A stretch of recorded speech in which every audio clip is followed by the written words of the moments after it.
It's really great to have both of you here with us, and thanks for being a part of this talk series. I'll just give a very brief introduction to both the Mohiniyattam dancers, and then we'll start with the interaction. So Bindu Rajendran initially trained under Kalamandalam Mohan, and later at the Natya Sudha Dance Company under the renowned dancer Tara Rajkumar.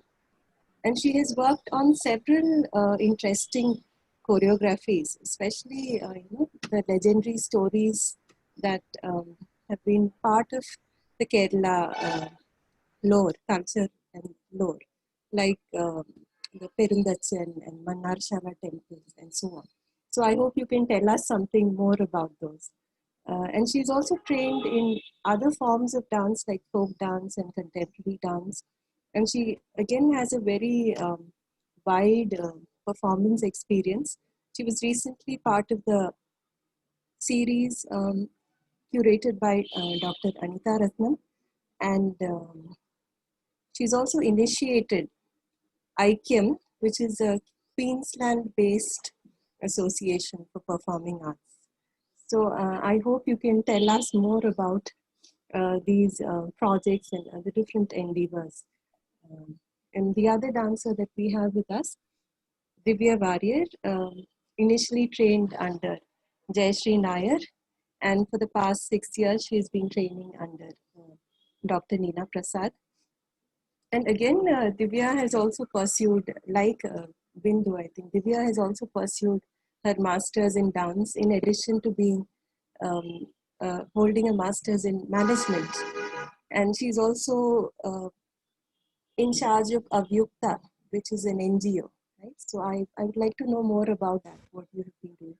And very interesting part of her profile is her work in the Bollywood industry as an assistant choreographer. And especially the song Ghumar. I think you were involved in the choreography of the dance, right? So I really want to know more about that. So to start with, could you tell us something about your basic training and why you came to choose Mohiniyattam over the other dance forms? I think Bindu can probably start. So I started dance training when I was about 4, and I remember this very vaguely. I remember dancing on top of a teapoy. That is what we used to call them when, back in the days or whatever, and dancing on top of the teapoy, and my mother telling my dad that, this girl needs to go and learn dance. She's got some kind of rhythm there. And I'm glad she actually put me in dance class so that I'm now dancing on the bhumi rather than on tabletops. So that's a good start. So I started as every other Kerala-based dancer does, in Bharatanatyam. I was born and brought up in Dubai, so we had very few dance teachers there. So Kalamandalam Mohan, thankfully, a very good dance teacher, Kalamandalam Shemavati, the student, and he basically initiated me into dance. So I started off with Bharatanatyam, did that for maybe 10 years, and then as normal, we started with Cholkatta, Mohiniyattam. That was my first introduction, and I got into Mohiniyattam when I was about 11. And then after a few items, he taught me Kuchipudi. And so at that age, being young and bubbly and all, I thought the acrobatics of Kuchipudi was what I wanted. And so I told him, I want to learn Kuchipudi. So learned Kuchipudi, then got married and came back and again started learning with him. So I did my degree and all that. And again, I wanted to do Kuchipudi. So, and I did that till I was pregnant. So he stopped coming after I was in my 7th month. He's like, no, I can't teach you Kuchipudi. So I must have been about 24 then. And then so I knew a lot of dance items and things like that, but my depth in the theoretical and academic aspects of dance was not very strong. And I started getting used to all that in Delhi when I was doing my degree with this beautiful dance teacher who taught me folk dances from North India to South India, Dr. Asha Singh. And that's when my depth in dance started. Then we moved to New Zealand and I associated with another fabulous dance academic, Alison East. And she really increased the breadth. So that's when I started understanding body analytics, embodied dancing, and I found my calling in Mohiniyattam. So I was quite late in understanding what I wanted. So I did contemporary, I did yoga, I went the whole circle and came back to find um, a love affair with Mohiniyattam. And it's still that, I'm still learning to understand Mohiniyattam. And what I particularly like is that embodied aspect where I can be a thinking dancer. I don't have to rush to get anywhere. I can slowly pace myself and just be in the dance. I think that's where I found Mohiniyattam. Yeah. So Divya, could you tell us about your experience and also why you chose Mohiniyattam? Thanks, Maitli. First of all, I must say the three of us have recently known each Yes. other. And there is a connection which is, I don't know, it's an online connection, virtual connection. But I was talking to Maitli also before the interview that I think the bond that I share with both of you is completely different. I don't think we need to exchange words or say things to each other, but there is a mutual understanding. And I think that's something our generation of dancers have been having with a lot of other dancers. So thanks, Maithili, for giving us a platform to be and to, express our feelings about the art form that we practice and love. Coming back to Mohiniyattam, so I started learning. I still am learning under Srimati Jayashree Nair from Mumbai, from Upasana Academy. And recently, since the past 6 years, I've had the privilege to train under with Dr. Neena Prasad teacher. So both my teachers have definitely been the biggest ambition. So when I started dancing, Jayashree teacher has literally uh, pulled me down from a tree and taken me to a dance class. So I used to be in the dance uniform and climb trees and sit and hide from teacher. And she would spot that uniform and then take me and drag me and make me sit in dance class. So I think first year, I think I was 3.5. I used to just go and sit in the dance class with a teacher. And then that's how my journey began into dance. So she definitely has the most influence in my perspectives in dance, the way I look at art as such, because their entire family is like a support system. So we have teacher, Sudhakaran uncle, and her daughter. So her daughter is my age. We are like pals, but before every program I take her blessings because I've learned so much from her. So being humble and being able to look at art with that passion is something I have imbibed from them for sure. Then during the course of journey, I've had the privilege to train under many teachers and doyens of art form, and I've done Amargam with Chima, the teacher. Then I've learned many other teachers, and then during one of the sessions, we had the opportunity in Bombay to work with Neena teacher, and that's how my association with her started. So obviously, as we all know and we see her, her image is a splitting image of a Mohini. She just stands and we know what art form she performs. So that is definitely the attraction. But apart from that, her sensibility towards the art form, her passion to teach. So she's very strict. She's very, very strict when it comes to what she teaches, what she's expecting from us, her ideas, because there is so much clarity and thought, right? So obviously she expects the same from all of us. So I don't know how to put it, like I've always done Mohiniyattam from quite a young age, and I did my Arangetram also quite early in Mohiniyattam and Bharatanatyam. But when I came to her, all that which I had assimilated in my body started blooming. Like that's when I started realizing the essence. Actually, see, we say, right, somebody who's close by, we don't value them. So my teacher used to say the same things that she's saying. But it's just that because of the effort, I think it, and also age and maturity and the other external experiences and that time in our life and family that we as women go through. Like I was already a mother, I was also working and things like that. So with all of that, the time that I met her was so right for me and my art form. Forget like everything else, for my art form and for me, that was like the right time. And it just happened. I think when we earn and we really wish for something so much, the whole universe works towards it. So I just feel I am blessed to be pushed in that direction, because I could never imagine with my lifestyle being from Mumbai, uh, the opportunity to go and commit so much time and energy with somebody who's in Kerala.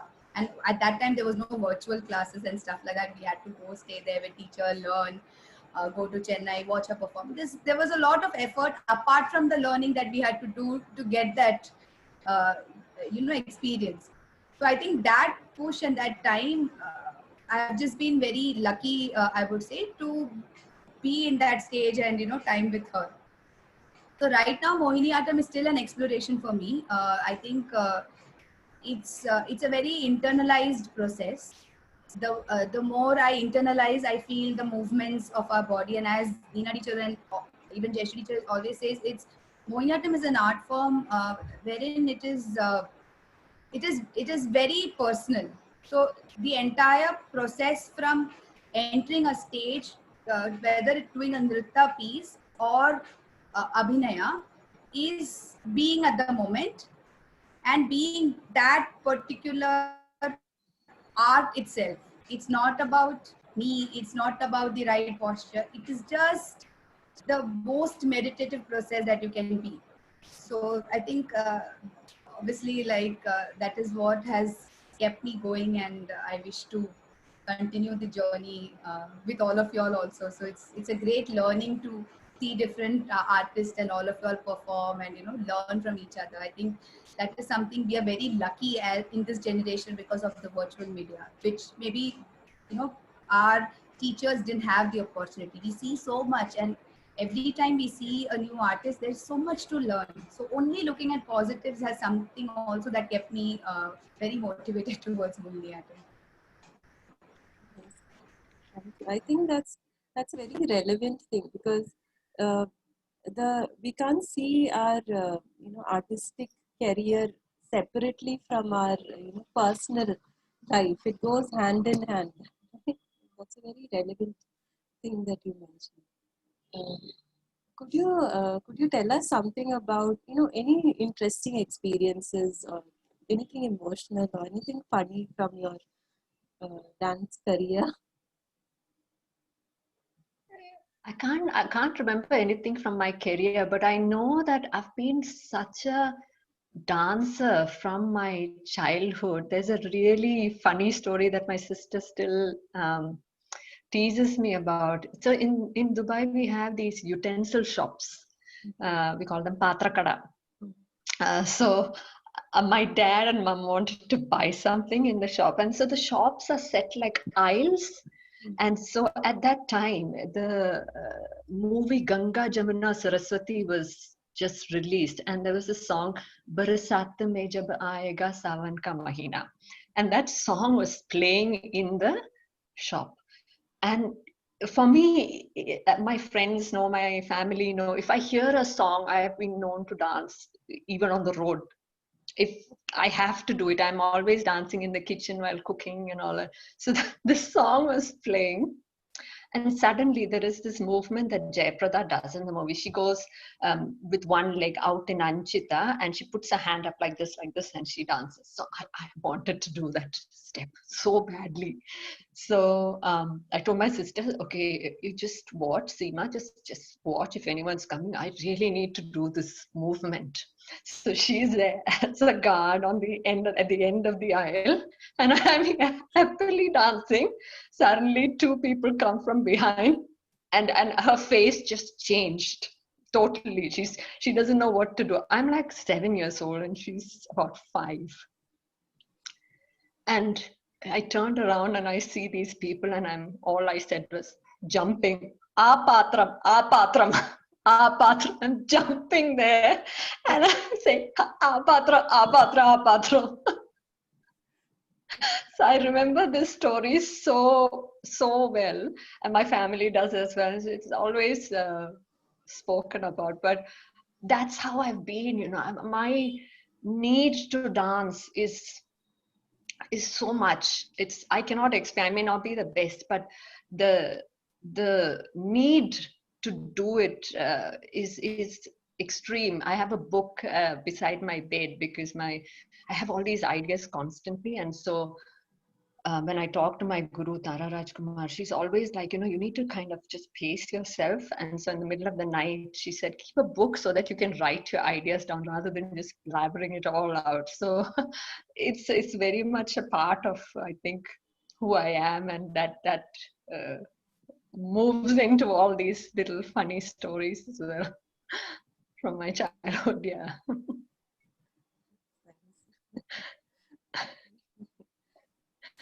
Do you have any such stories, Divya? So I'm sure my teacher does, but yes, I have been a very naughty child, and as I said, I was pulled and dragged to dance classes most of the time in my initial years.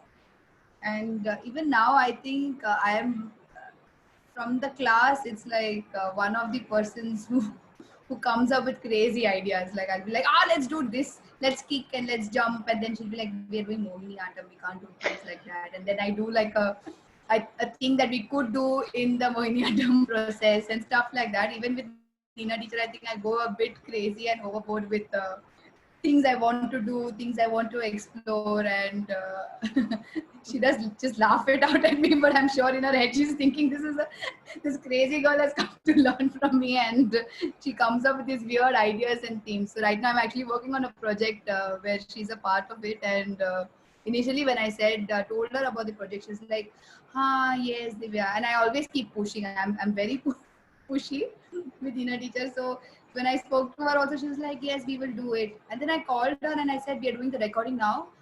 She came in a normal dress. She thought this mad girl is doing something. It will be some small project. We'll just do.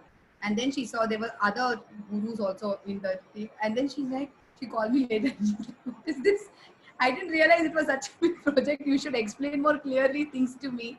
So it's like things like that which happens between my Malayalam communication, because I'm actually from Bombay.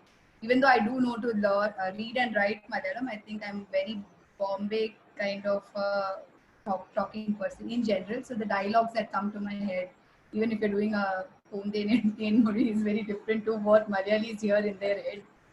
So teachers themselves, a gunde madri avanda. So കുറച്ച് മയത്തില് dance ചെയ്യൂ.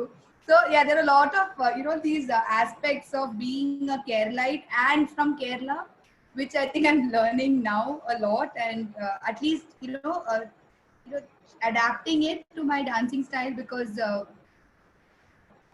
being from Bombay and being very independent woman generally, I was a very tomboyish kind of a person. So sometimes in dance, it doesn't portray the character very well. So all these nuances is something that I keep working, and then teacher laughs when I do certain things in my dancing as for my character.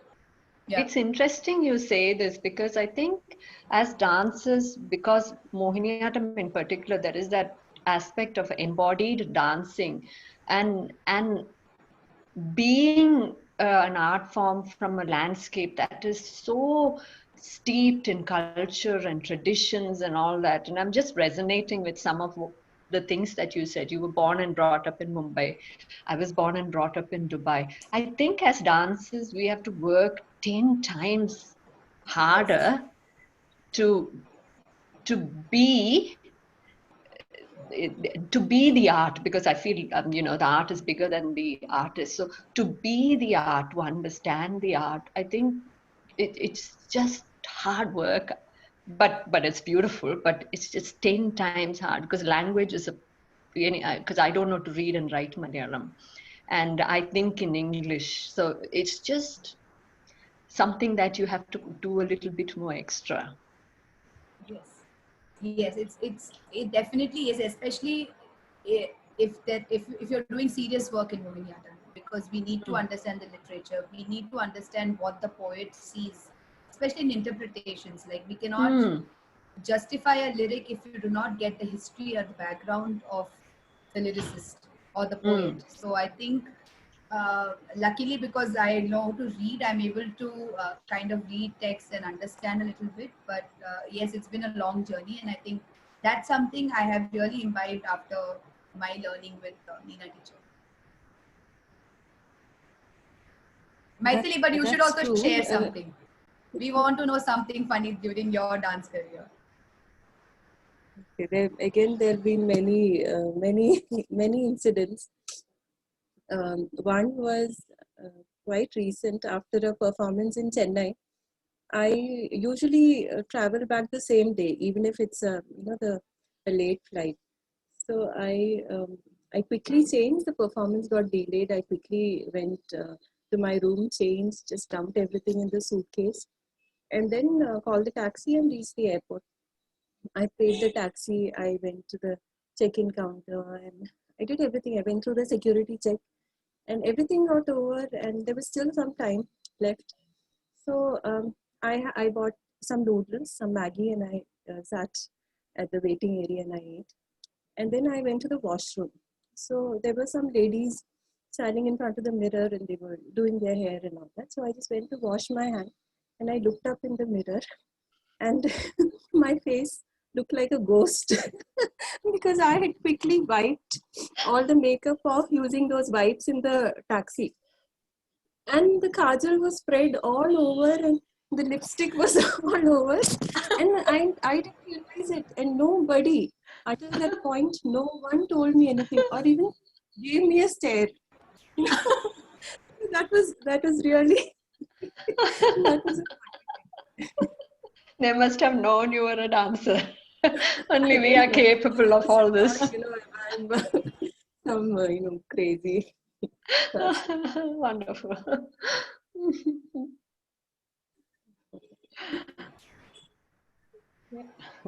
So That as was you were awesome. saying sometime back about this dancers who are outside when you take up a form like Mohiniyattam, which has a very strong indigenous character.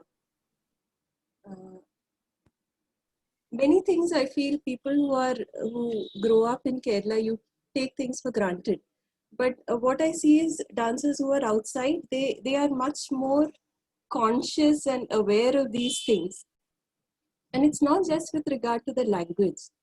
See, even when it comes to the body language also, there is a certain conditioning when you grow up in Kerala. And maybe when you're outside, it is a little different.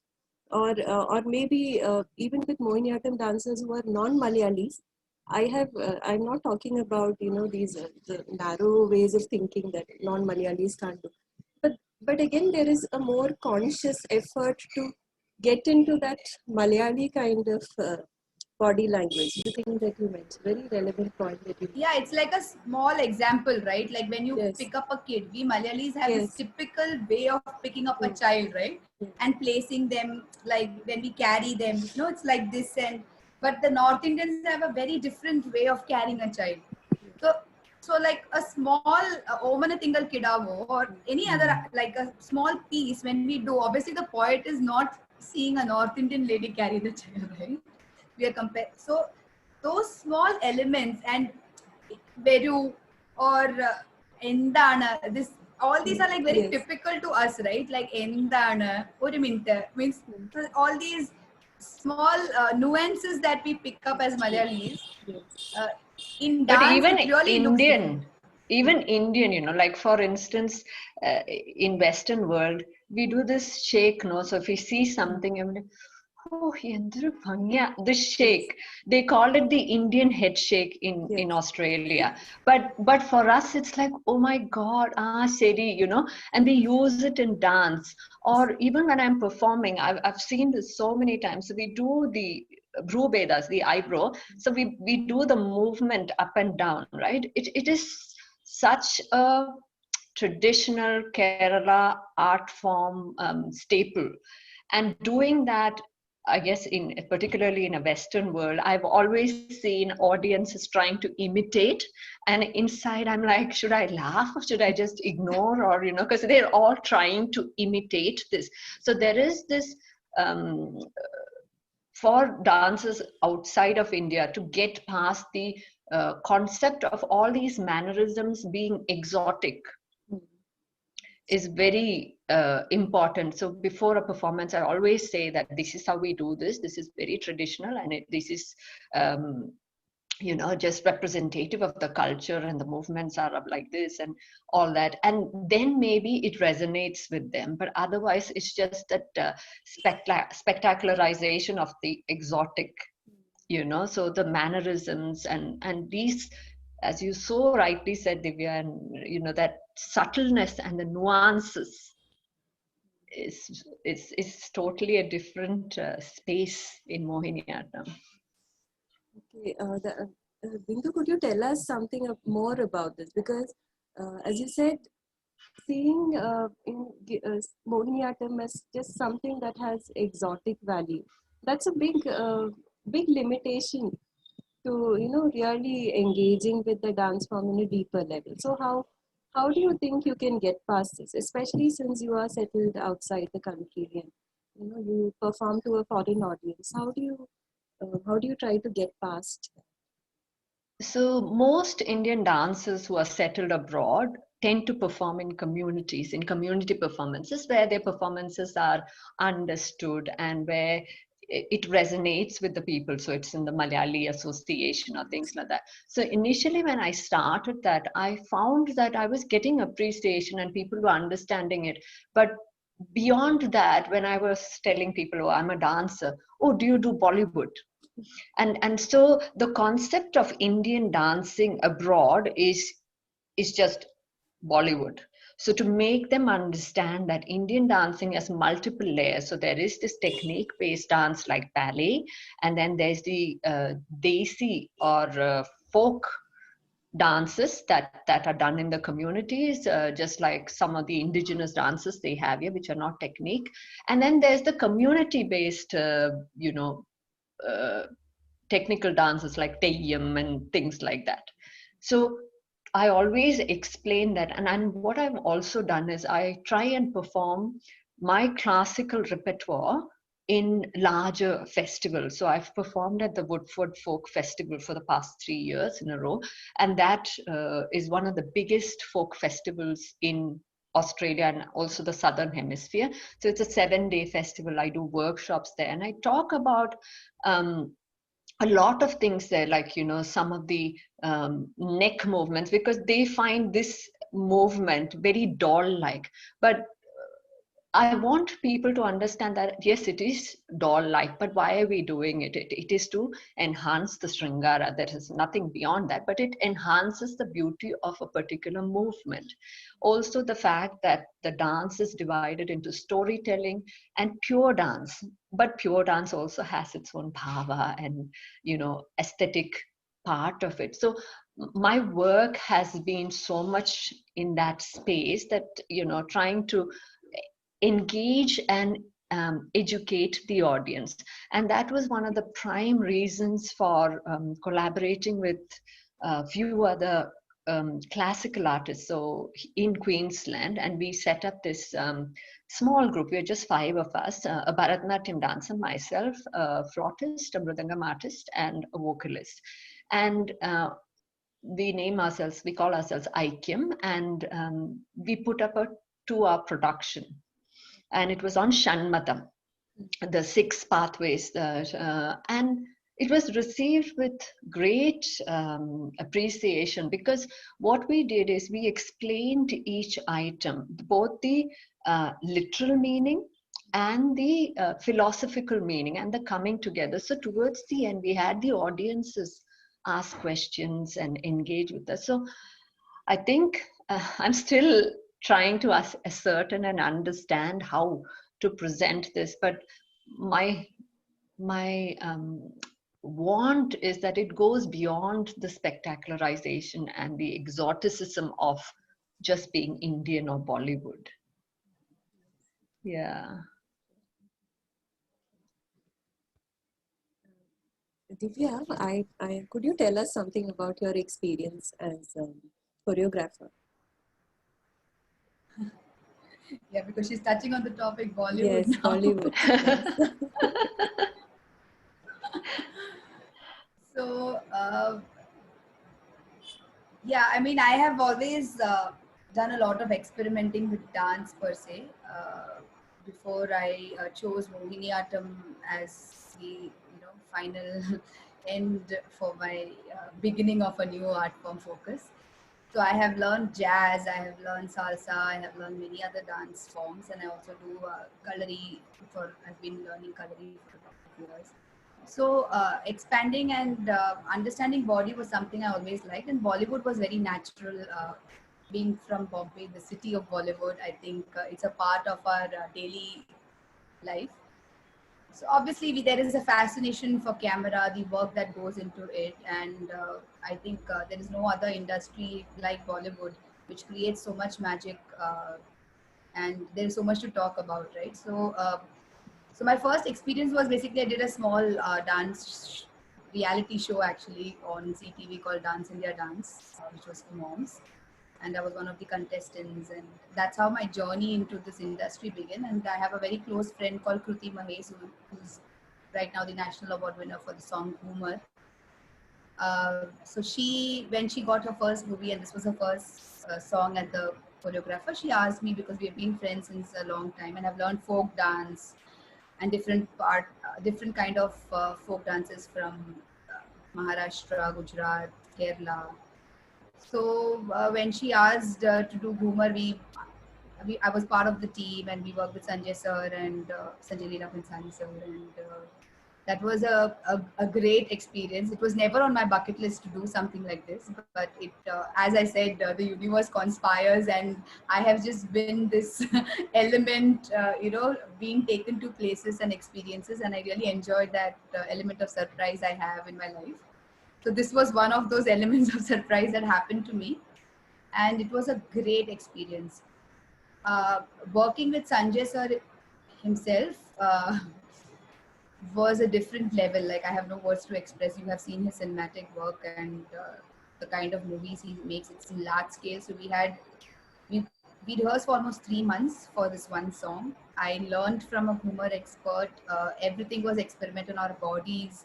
Then we had to teach Deepika. Then we had to teach the other 30, 40 dancers that we had. And we had an audience of more than 1,500 people on the set. Uh, it was a special set. It was the first schedule of the shoot of the film Padmavat. So there was very high expectation. That was the first reveal of Deepika Padukone's costume, head, everything. Like Padmavati, the character was revealed through the song first. So it was a lot of work. We worked 26 hours, if I could say, on this. It was a consistent kind of hard work. And I think the experience, actually, what I learned is to look at a dance form, because Boomer was a folk dance and it had its, what do you call it? Its nature, which cannot be changed, like in spite of, but we are doing Bollywood, so we had to have the right mixture to make it look colorful on screen, and still be very, very true to the folk itself. So that was a great challenge, and Kruti, who was the choreographer, is a fantastic dancer and a choreographer. She's done many movies to her credit now. But the whole process of, so we used to do shots, so understanding which shot, which screen to do, and like how to look into a camera, how to play with the camera, how to move in the frame.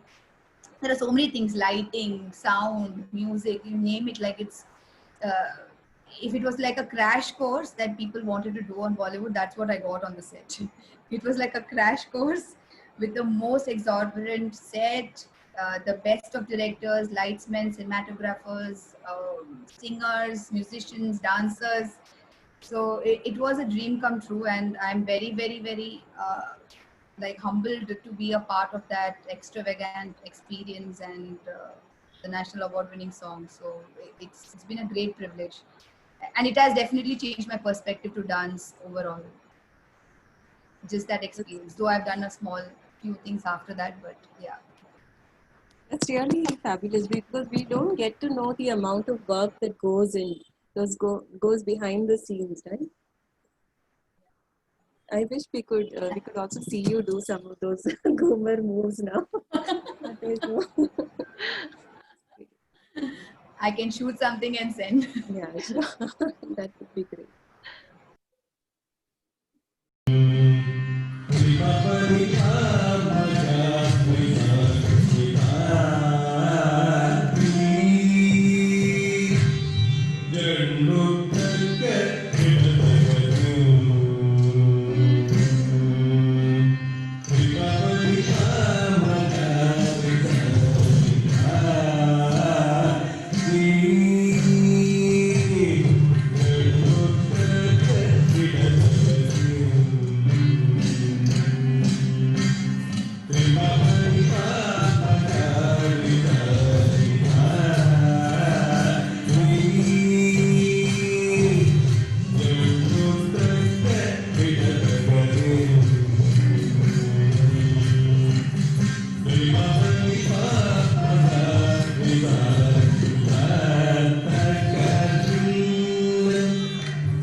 Krishna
tell us something about what you, want to do in the future in Mohiniyattam? I don't have a particular thing I want to do. I'm always working on multiple things at any point in time. So, and again, those multiple things are very momentary. So I write a lot.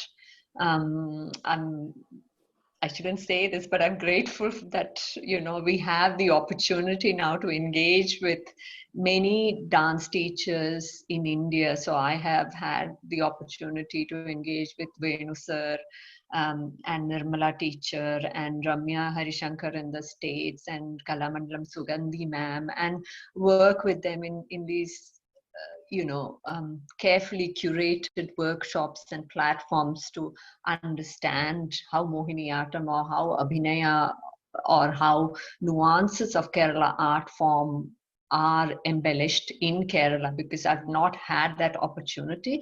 My current guru, Tara Rajkumar, who I work with, has been mentoring me and working with me for over 6 years now. So at the moment, I'm curating some of her Margam, and codifying that with her, alongside also trying to improve and work on myself. So I've just finished using the Bhumi Akashachari Nritta Karanas, and also some of the Mohiniyattam Karanas into individual itemized pieces, so that it can be used within Mohiniyattam. So I'm trying to eat the Natya Shastra at the moment, whichever I can, and digest it. So that's happening. At the same time, I do a lot of writing with these experiences. So I write poetry, and I write my feelings out. I also paint. So I have all these multiple projects that happen around me, with the anchor being dance. An item at the moment that I'm looking at is my husband's family come from Kottakkal, and the family temple is Vettakirumagan. So I'm trying to see, because I love the fact that there are so many folkloric and legendary characters within Kerala, which you initially mentioned. So, which is why I use the Aidihya Mala quite a lot. So that's where I got the stories of Perundachan and Narayanatha Prandan. My mother's family is quite connected to Mannar Shala. So that is where I created the Sarpavarnam with my guru's help. And at the moment, I'm looking at Vettakirumagan and seeing how perhaps I can use him. So I've just finished painting him. I'm writing a little poetry, and then so it's never one particular thing. It just spreads into multiple things for me, and I find that chaos quite relishing and enriching in my Mohiniyattam practice, Maithili. So I was saying that it's really great that you are able to engage with Mohiniyattam through different media, not just through the dance, but also through your writing and through your painting. And you seem to be so completely immersed in it, even though you're so far away. My husband says that there's nothing else in my head other than dance. So, when I'm cooking, I'm dancing, or there's always books scattered around my house. I have to write words, and if I see a flower, there's something, and all my poetry is very dance based, and they come from. I'm not able to separate, and I've tried, and it just does not work for me.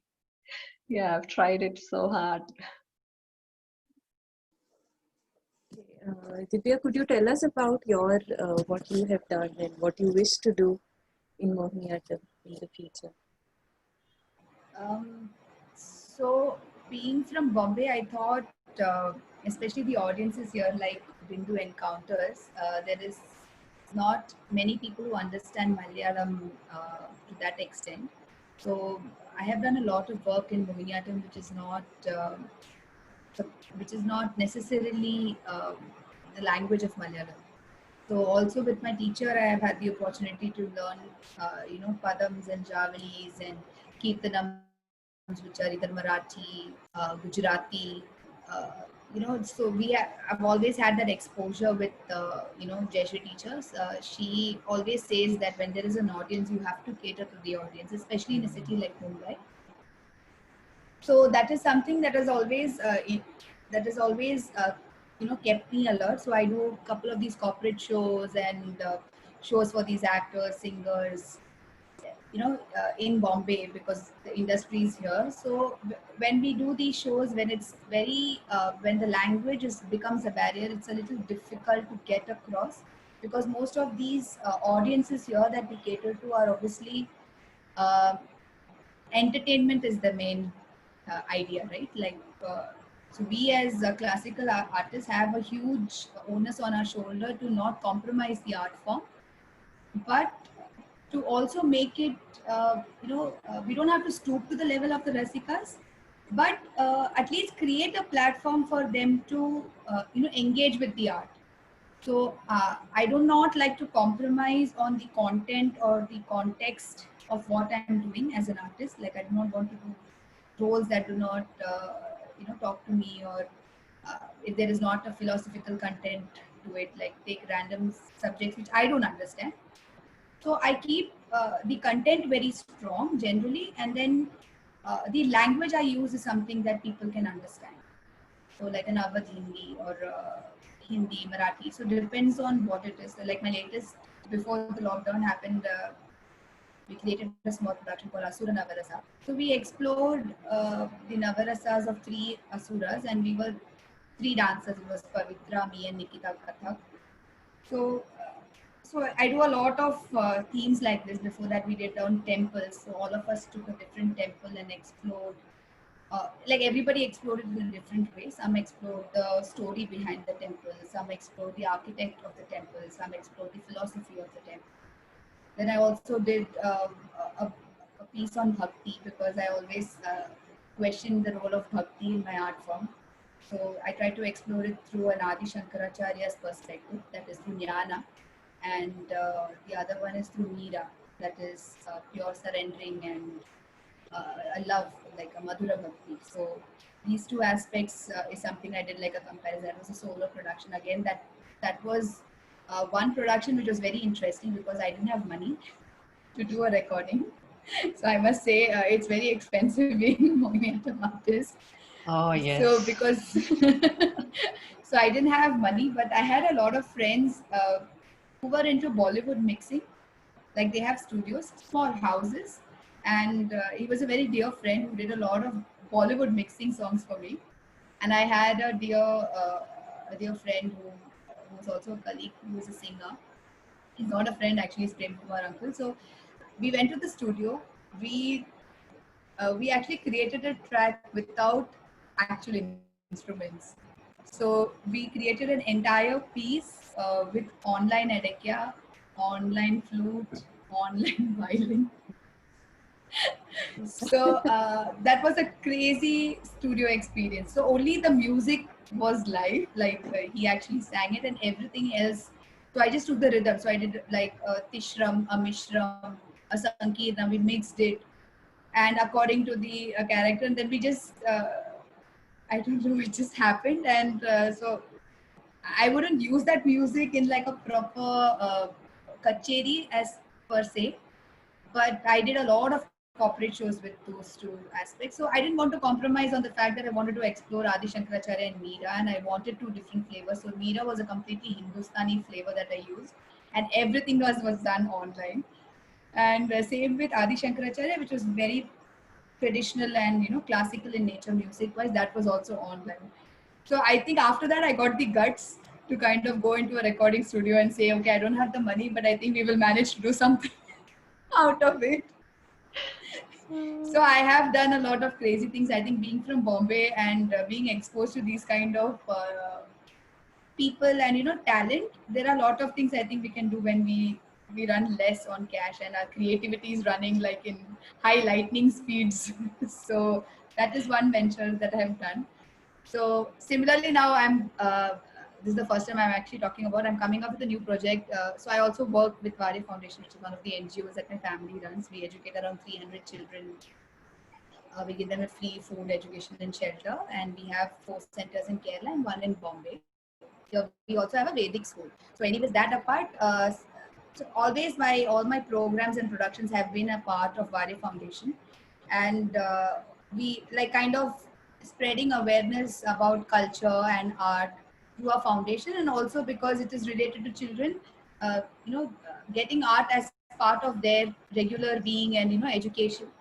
So we do a lot of not fundraising but awareness kind of programs in Bombay under the banner of Varya Foundation. Now we're coming up with a new project called Pratiru, which is a very again it's a crazy idea that I had one day, and I have roped in all my teachers and a few mentors to do this, and it will be released soon in the month of November. So we are all working on it. So it's basically a cross mentorship program.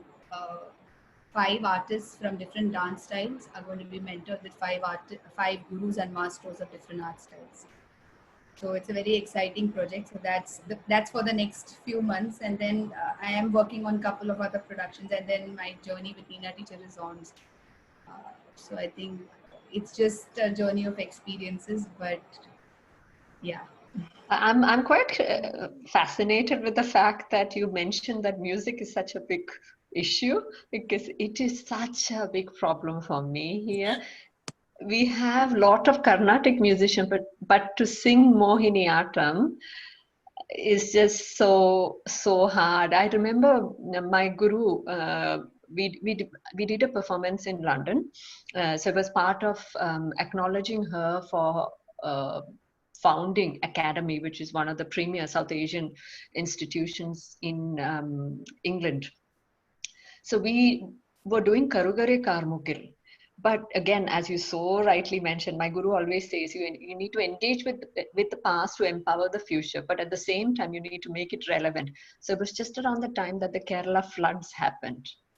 Okay, so what she's so clever, Taranti. So she wanted music in the middle to show the flood. Right, so Karkidaga Tevara has given Kudam Kudam Kudam Kudam Ni Varke, that phrase, and after that she wanted to show the flood. Now I had this music just recorded in India, and it was after they'd given the music that Auntie had this bright idea that we wanted to put this there. Now how to do? Honestly, I cannot tell you. Audacity, I'm just putting a plug in for Audacity, people. Audacity was my savior. I picked beats from here and there, and I had to put about 5 minutes in between to increase the time to show the floods and the people drowning and people being rescued and all in that time. But that has, an experience can make you arrogant. So now I'm now an arrogant, I can do music kind of person. That's really But it's amazing. That's even it's something that we can't. If you think along conventional lines, we can never take up something like that. But when you're in that situation and you have to deal with it, there's no other way. You somehow, as you said, you find ways to make it happen. That's right. And about survival, about the financial part, I think that's another story. we won't get into that right now. And I think Divya, why you are now working with Bollywood, you have these extra motivations. So it's really been wonderful talking to both of you. Both of you are fabulous artists, and I wish I wish that you continue in your journey, and you are blessed with all successes. Thank you so much for being a part of this. Thank you so much, Maithili. I'm so grateful that you thought of inviting me and Divya. Very grateful. And also this Mohiniyattam series that you have been doing has, brought a lot of thinking artists onto the platform, because Mohiniyattam was an art form that was quite hidden. I always find that at the moment, Mohiniyattam has come into its youth. There's so much in Mohiniyattam that has come out onto the virtual platform, and the work that you're doing is almost archival material. So thank you and well done. Thank you. Thank you. Thank you so much, Maithili. I think it's a pleasure to share the screen with the two of you. I think throughout the process of knowing you guys, I've also learned so much from both of you. I think I'm really humbled to be a part of this, and I'm very happy that we have this community as dancers and as colleagues to like pick up a phone, share, express our views, and there is so much space for all of us, right? So that is one thing that we have realized, that collaborations and talking and sharing our thoughts and processes has been such a learning experience over this lockdown. uh, so it's been amazing, and I think, Maithili, thanks for creating this opportunity, because I think a lot of people will be inspired, seeing the three of us from different, genres, teachers, gurus, but when we talk, we have so much commonalities, right? Like it is uncanny. Like I don't think we have met each other before this, so it's so funny that as artists there is always a common baseline that we can always catch up from. So I think that's something our generation has a huge responsibility, and we are also blessed that the previous generation have done all the hard work towards the art form. Now it's on us to keep it going and work towards preserving it. So thank you so much, Maithili, and your dance school has been doing great work, and I'm really happy to have you guys in my life. So thanks. Thank you. I think the feeling is mutual. Thank you.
Namaste.